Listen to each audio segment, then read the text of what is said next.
I would say that the discipline that you get in a military school, which I am very much in favor, because we don't really, as a teenager, we don't really shape ourselves as much as we are shaped by our peer relationships and our peer environment. And in a military school, you either shape up or you have a problem.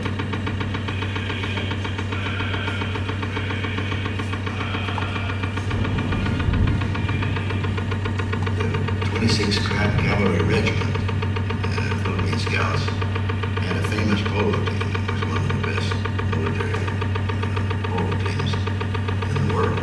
So it happened that the first, I arrived there in June of 1941, about 6 months before the war broke out.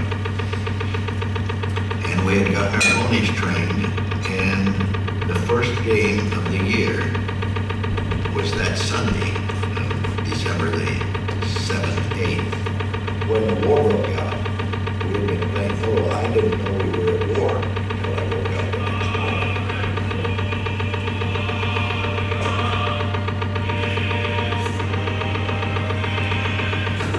The British was over here, and as we got into the outskirts of it, my point, I had 4 men on and a point ahead of me, were fired on as they came into the edge of the town. I immediately moved forward to charge into the village. We were in what they call a line of foragers, a mounted pistol charge. We charged into what turned out to be the advance guard of the Japanese who had been landed from Subic,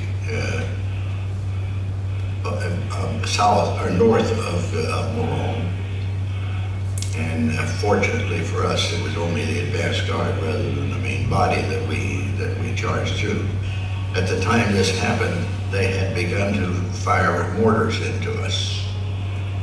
We deployed the rest of the troop and held the town until the 1st Infantry came in behind us and took over and deployed along the river in force.